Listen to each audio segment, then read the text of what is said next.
All Elite Wrestling has been around for a few years now, and just in this past year, they saw some of their biggest triumphs and failures. From a founder jumping ship and injuries piling up, to homegrown talent getting a chance to shine and heartwarming returns, the recent period in AEW has fluctuated from positive to negative to both at the same time. In this past year, there's been a ton of changes to the product since it first began, so it seems as good a time as any to reevaluate and compare the strengths and weaknesses of AEW to see whether or not it's worth watching for you.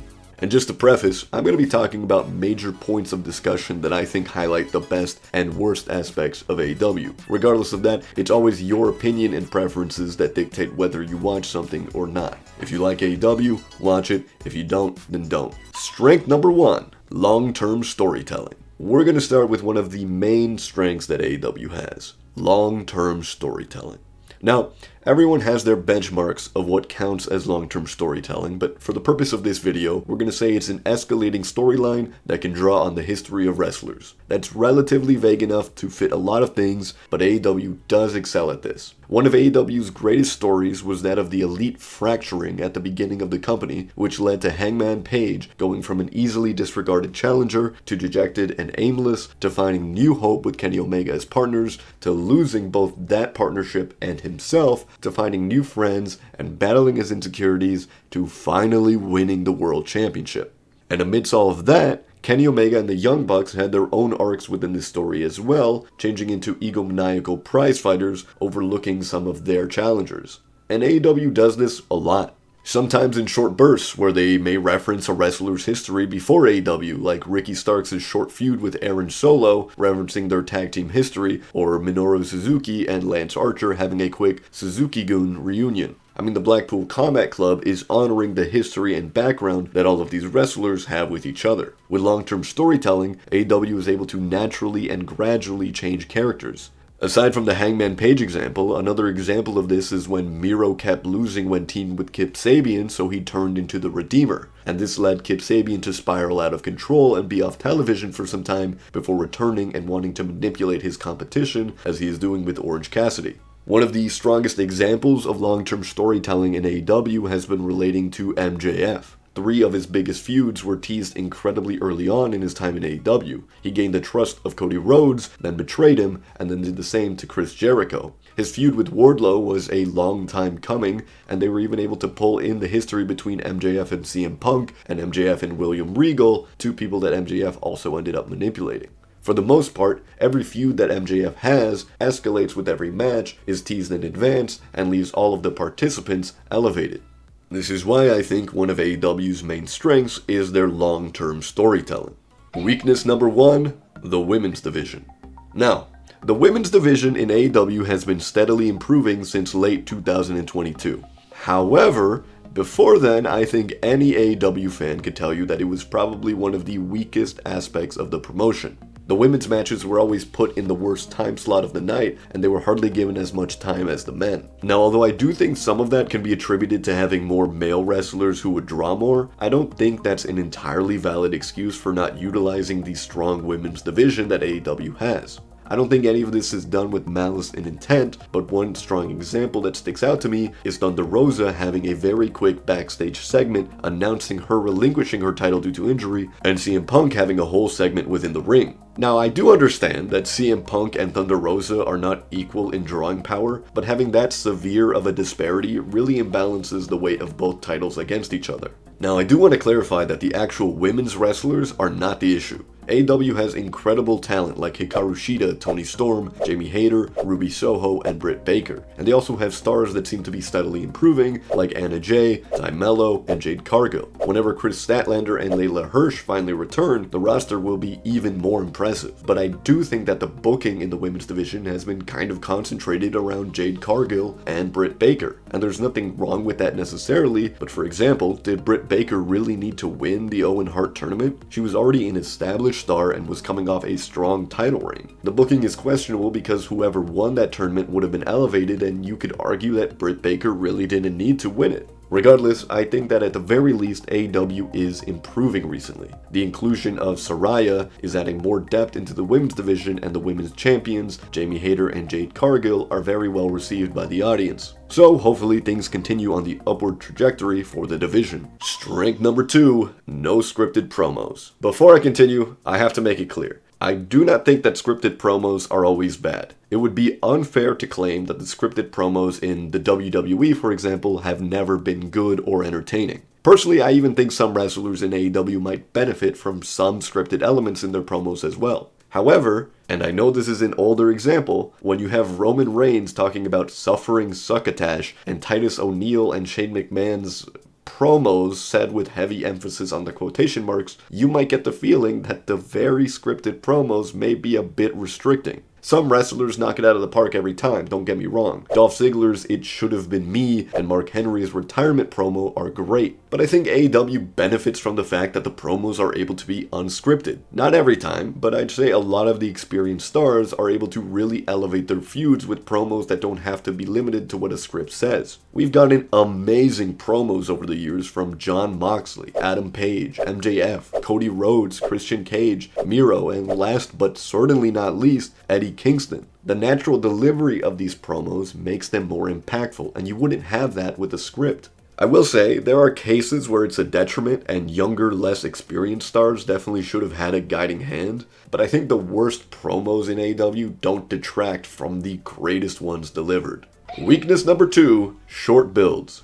Tony Khan says that not every match requires a storyline. I agree. Sometimes, two guys can just fight it out. But I think you end up with something lifeless and not very entertaining if there's no reason for two wrestlers to be facing off. Currently, Bryan Danielson is making his way through an array of top opponents, and it has weight to it because there's a championship opportunity in the end. But if Bryan Danielson was just facing off with Konosuke Takeshita or Brian Cage on any random Dynamite, I wouldn't care as much. Even if I know that Bryan Danielson is realistically going to face MJF at the pay-per-view, I want to see these matches because they matter to a larger story. Sometimes, and I do mean sometimes, just having a championship match is enough to carry the weight of a match's importance. Hangman Page versus Konosuke Takeshita being one example where the two just put on a great match. But even short, relatively quick builds can be fine depending on the outcome. However, I think AEW has had a big problem with the builds of their matches. Let's take everyone back to AEW All Out 2021. The Young Bucks, the AEW World Tag Team Champions, are facing off against their longtime rivals, the Lucha Brothers, in a steel cage. Now, what build was there to this match? Relatively little. And that wouldn't have been a problem, except for the fact that the Young Bucks lost the titles in this match, ending a 300-plus day reign. It was a great match, don't get me wrong, but it felt like it came out of nowhere. Then, the Lucha Brothers went on to hold the championships for 122 days and lost those titles to Jurassic Express with another match that had very little build. Then the Jurassic Express lost the titles to the Young Bucks in another feud with, again, very little build. And then finally, the Young Bucks lost their second ever title reign in a single match to Swerve in Our Glory, who weren't even feuding with the Young Bucks at the time and were actually in a feud with Team Taz. After that, things seemed to be on a better track with Swerve in Our Glory and the Acclaim's feud actually having promos where the two teams actually trash talk each other, but for a while, the tag team championships had very little emotional depth to them. For the most part, I can forgive the TNT and TBS championships of this because they're being presented as open challenge mid-card titles. At the very least, in the early runs of those championships, there was still strong story surrounding them, like Cody Rhodes versus Mr. Brody Lee, and Miro coming to dethrone Darby Allin. But really, I do think one of the main problems that AEW has is relating to the builds of their matches. Strength number 3, the stables. Now, while it's not everyone's cup of tea to have several stables in your promotion, I think for a company like AEW, it's actually a huge strength. By having a lot of wrestlers in larger teams, you not only get to show off more talent at the same time, but you also allow them to get their chance to shine and be presented on TV. The Best Friends were able to highlight Chris Statlander, Trent Beretta, Chuck Taylor, Wheeler Yuta, Orange Cassidy, and Danhausen. The House of Black is able to highlight Malachi Black, Brody King, Buddy Matthews, and Julia Hart, Chris Jericho's factions get to highlight Daniel Garcia, Sammy Guevara, Daddy Magic, Cool Hand, Jake Hager, Tay Mello, and Anna Jay. And that's just 3 factions that show off nearly 20 stars. The amount of factions also means that you can get more natural builds to matches like the Stadium Stampede, Anarchy in the Arena, or the Blood and Guts match. In the WWE, for example, especially in the women's division, the War Games matches seem to just be an assortment of faces against an assortment of heels with no real rhyme or reason for some of them to be teaming up. Stables just help add a new dynamic to the promotion by having the wrestlers teaming up, joining stables, leaving them, and different ones vying for control as some of them end up holding more and more gold. In a roster as large as the one that AEW has, having several stables really helps in presenting more wrestlers. Weakness number 3, long feuds. Maybe I'm just a fickle fan, because I just talked about short builds being a problem, and now I'm going to talk about long feuds being a problem too. But I do think you can find a good middle ground that accomplishes granting storylines to matches that require it, and not having the feuds go on too long. This problem isn't necessarily prevalent in every single feud, but it's prevalent enough because the root of the issue is that it goes on for so long. Long feuds in AEW are one of the main reasons I start to tune out certain matches. And I think the number one culprit of this issue in AEW is Chris Jericho. Whether or not it's his fault, his feuds go on too long. His feud with the Inner Circle and the Pinnacles started when MJF turned on him in March, and then ended with his win over MJF in September. That was a 7-month-long feud. After that, his new faction, the Jericho Appreciation Society, feuded against the Blackpool Combat Club from March 2022, when he was defeated by Eddie Kingston, to December 2022, when he was defeated by Claudio Castagnoli, a 10-month feud.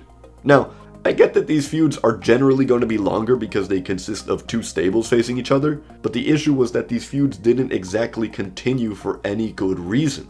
In the Inner Circle vs. Pinnacle feud, one of the first matches they had was the Blood and Guts match. Then it ended with a singles match that had to be restarted. The Blackpool Combat Club feud began with Eddie Kingston defeating Jericho, then an Anarchy in the Arena and Blood and Guts match, and then Claudio beat him for the Ring of Honor title. There is a distinct difference between long-term storytelling that evolves characters and has payoff versus just a long story. However, I'll give credit where it's due. In that second feud, there were at least multiple chapters and segments in the story where Jericho was the main antagonist to Eddie Kingston, Claudio Castagnoli, and Bryan Danielson, and there was even a moment where it looked like Daniel Garcia may leave from the faction. However, by the end of the feud, nothing really changed. It didn't feel like any of the characters progressed. Daniel Garcia is still in the Jericho Appreciation Society, nobody left or was changed by the feud, and nobody really seemed to be elevated by it. That's not to say it was never entertaining, by the way, but the feud really went on too long. I don't think anyone can argue that it required 10 months to get from point A to point B, and there were realistically better things that some of those stars could have been doing. Strength number 4, the commentary. AEW's commentary team currently consists of Taz, Excalibur, Tony Schiavone, and Jim Ross. For my money, this is one of the best lineups of wrestling commentary in recent years. Now, before Pat McAfee's introduction and Triple H taking the reins of the WWE, the commentary over there was very rigid and overly produced. You would hear the same buzzwords and phrases repeated to you over and over again. At the time, I was getting pretty tired of hearing about the horror show at Extreme Rules or what was going to happen at the WWE Thunderdome. I just wanted the commentators to speak like impassioned, real people analyzing the sport that they were watching. That's why in that period I was more drawn to AEW's commentary. During the main shows, you have a pretty solid lineup of commentators. Taz adds levity but also breaks down a lot of the combinations and ring psychology, and Jim Ross adds a level of authenticity to the product that feels distinct. I know he makes mistakes here and there, but recently it seems like he's been hitting his stride again. And of course, Excalibur, who, in my opinion, is one of the best commentators going right now. It might not seem like a lot, but the quality of the commentary when you're watching wrestling can really elevate how you feel and how you react to the moments. Also, if you do happen to watch AEW Dark or Dark Elevation, you'll be pleasantly rewarded with Taz and Excalibur or Daddy Magic and Paul White having funny interactions alongside generally entertaining wrestling. The only thing that might be missing from AEW is the emotional recoil from the bigger and harder hitting moments. And I know it's a long shot, but if they were able to get Mauro Ranallo to commentate for them, that would be the absolute best commentary team in professional wrestling today.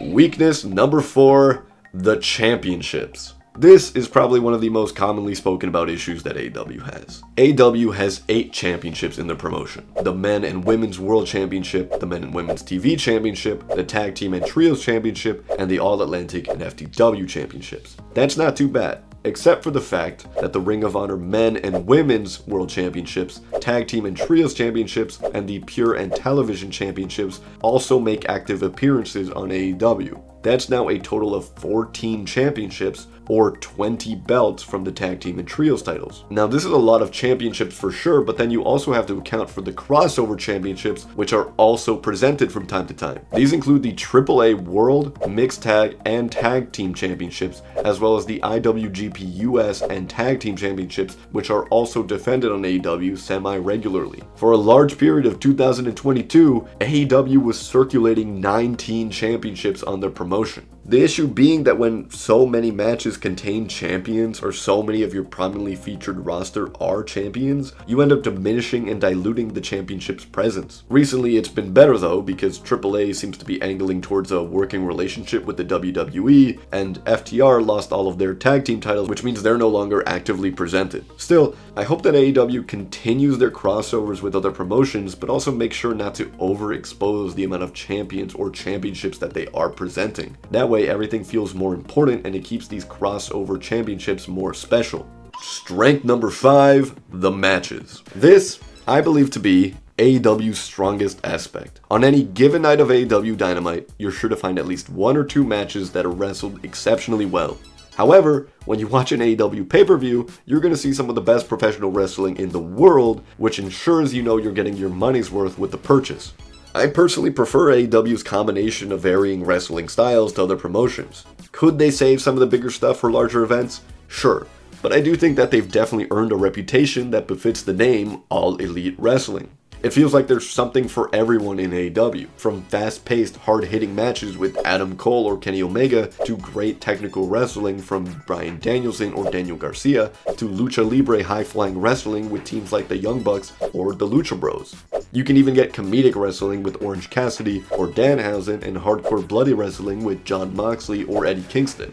I mean, the tag team division in AEW is one of the best in the world. You have veterans like the Young Bucks, Lucha Bros, and FTR able to put on classics with almost any team, and the up-and-coming teams like Top Flight, The Acclaimed, and even the Guns making a name for themselves as entertaining and impressive duos. The World Championship scene is also filled with some of the best and most impressive stars in the industry. The first 3 world champions of AEW are Chris Jericho, Jon Moxley, and Kenny Omega. That in and of itself speaks volumes of the caliber of star that the world title picture contains. Weakness number 5, the TNT Championship. I know I already spoke about the championships, but to me, the TNT Championship is such an issue that I feel like it needs its own section. The early history of the belt is actually very prestigious. Cody Rhodes, whether you like him or not, was a great pick to be the first ever TNT champion. His reign introduced several talents to AEW, and some of them were even signed after his open challenges. Then Mr. Brody Lee held the championship after a squash match against Rhodes, and held it for a short but exciting period before dropping it back to him. From there, Darby Allin continued the open challenge tradition in a flurry of great matches before being dethroned by the intimidating and captivating Redeemer character that Miro had become. This, for me, was the very last time that the TNT Championship felt important. Miro elevated that championship by turning the open challenge idea on its head and instead calling out his opponents himself. He had an incredible story alongside Fuego del Sol and Sammy Guevara regarding the one weakness to his formidable reign, his neck, and lost the championship to Guevara. Now, Sammy Guevara wasn't necessarily a bad champion, but around this time I think people wanted to see where else the story would go. So when it led to a Cody Rhodes versus Sammy Guevara hot potatoing of the title, it lost its shine a little. What's worse was when Sammy Guevara then hot potatoed the title against Scorpio Sky before eventually he was forced to be unable to compete for the title while Sky was champion. Then Scorpio Sky lost to Wardlow, and Wardlow ended up having a pretty lackluster reign, which, I can't really blame him for, because his first feud as champion was against security guards, and then he was in a bunch of trio stuff with FTR, and then tag team stuff with Samoa Joe. Samoa Joe turning on Wardlow was the start of the TNT Championship gaining some prominence again. He had a quick reign before dropping the title to Darby Allin, and now Darby seems to be doing a lot of work to rebuild the prestige of the championship after a pretty lackluster period in 2022. Generally, I feel like having the mid-card title be a fighting champions title is a good idea. Having the workhorses compete in compelling and great matches with the occasionally emotionally deep storyline keeps a title from going stale. But I think until we see what happens with Darby Allin's reign as TNT champion, one of the greatest weaknesses that AEW had in 2022 was booking the TNT championship as anything more than a prop for some of their stars. It was almost a curse to hold the championship because Sammy Guevara and Wardlow lost a lot of their momentum after winning it. Now we're going to move on to some quick final strengths and weaknesses that probably don't require a whole section to themselves, but I'd still like to mention. We'll start with the strengths. Rankings. Although they're less prominently used to dictate the contendership of championships now, the rankings and wrestling records shown during the entrances are actually really helpful for newer fans. It helps them get an idea of how strong, weak, new, or old a wrestler is in AEW. For my friends that have shown AEW too, they've been interested in seeing undefeated wrestlers lose for the first time, and that brings in some excitement to the matches that they're in, like with Jade Cargill, for example. Use of legends. AEW uses legends in very effective ways. They're usually mentors or mouthpieces that come to elevate the star that they're attached to rather than taking away any of the spotlight from them. Tully Blanchard was fun alongside FTR, and Sting has been a great mentor to Darby Allin. I'm even excited to see what Arn Anderson does with Brock Anderson and Brian Pillman Jr. Respect of history. The history of each wrestler is respected within AEW. Previous tag teams, factions, alliances, and promotions are referenced. You feel rewarded for your time spent watching other promotions or looking through the history of wrestlers you enjoy. Seeing CM Punk enter to his old Ring of Honor theme song, or seeing the paralleling partnership that Kenny Omega has with Hangman Page and Kota Ibushi are big examples of this, though there are many others. The cameras. The way that the matches are shot in AEW feels much cleaner and direct. Although I'll talk about the production in general in the weakness section, I think that the fact you don't have 20 different camera cuts within 5 seconds is a big strength of AEW and helps keep the attention on the action in the ring. The connected universe. AEW has been able to partner with several promotions from AAA to New Japan to Ring of Honor to loose connections with GCW or NWA. If you're a fan of wrestling from around the world, you'll feel like your time invested into other promotions is well spent when watching AEW, because you'll be able to see stars from several promotions come in and interact with AEW stars and vice versa. The roster. AEW has a really strong roster, with the upper echelon of veterans including Kenny Omega, Jon Moxley, Chris Jericho, Bryan Danielson, and Hangman Page, among many others. The roster is so deep with talent in both the men and women's division that it would make this section a lot longer to list them all. Generally speaking though, there is no shortage of great wrestlers in All Elite Wrestling. Random matches. Not to repeat myself too much, but I do personally think one of AEW's main issues is how their matches come about. The reliance on open challenges to hold up the weight of a feud is used a lot. The last TNT Championship feud that felt memorable in a good way was Miro vs. Guevara. The last TBS Championship feud that was memorable was Cargill vs. Rose. Sometimes there's a lack of focus on the champions during the booked matches, like when Jurassic Express lost their championship to the Young Bucks, but they felt secondary to the feud between the Young Bucks and the Hardy Boys. This same issue happened with the Young Bucks feeling secondary to the feud between Swerve in Our Glory and Team Taz when they lost the titles too. This feels like one thing that I think AEW is getting better at, but definitely is something they still need to improve on. Long waits. AEW has a problem of waiting too long to pull the trigger on some things that are evidently going to happen. Julia Hart's transition to joining the House of Black started in December 2021 and finally happened in June 2022. Why did it require 7 months for Julia Hart to join the House of Black? She was on AEW Dark most of that time, so most of this transition wasn't even for the general audience. Similarly, there was the perfect opportunity for Jamie Hayter and Britt Baker to feud after Baker cost Hayter her championship, and then they just got together again with very little explanation. Surely that match is going to happen at some point, but if the perfect opportunity was there, why wait? What is the benefit of Jamie Hayter being attached to Britt Baker rather than being a solo champion? Predictability. Many wrestling promotions have the issue of predictability, because it's oftentimes pretty easy to see which direction the booking is going. However, I do think that it's a problem AEW has had a lot of trouble with. There hasn't been a single men's world championship defense that was a surprise. Most people would have guessed Moxley would dethrone Jericho, Omega would dethrone Moxley, Page would dethrone Omega, and Punk would dethrone Page. The only surprising aspect came from Punk's surprise injury and the brawlout. The only time I've been surprised with big championship changes have been in the tag team division, but it's usually been because there was very little build-up, and that's not exactly the type of unpredictability that you'd want. Professionalism. In regards to production issues, sometimes the mics don't work, or the cameras don't focus on a spot that's happening and they miss it. Sometimes the AEW roster page isn't updated for a long time, and sometimes the stars get in backstage brawls and fights with each other when it could have been avoided by communicating. Generally, one of AEW's biggest problems is the struggle of professionality. On the production side, things have been getting better with the revamped look that came at the start of 2023, and generally no news relating to any backstage issues anymore, so hopefully that continues on, because it made for an incredibly messy 2022. Well, there you go. There's a bunch of AEW's strengths and weaknesses laid out for you. The question remains, should you watch it? Well, it's up to you. Realistically, this video won't change many minds, but it might help a few people see the positives and negatives and start some discussion on what could be improved or what you think is really great. If there's any strengths or weaknesses of AEW that I missed, please let me know in the comments. And if you dislike something I said or you disagree with something I said very heavily, feel free to dislike the video, but please also leave your thoughts down below. As a last note, I'm just one fan. Some of the things I've listed as strengths may be a weakness to you and vice versa. If you disagree, that's fine. I think the main thing we can all agree on is that if you like the product, you should watch, and if you don't, then you shouldn't. Anyway, thank you for watching this video, have a great day, and please subscribe.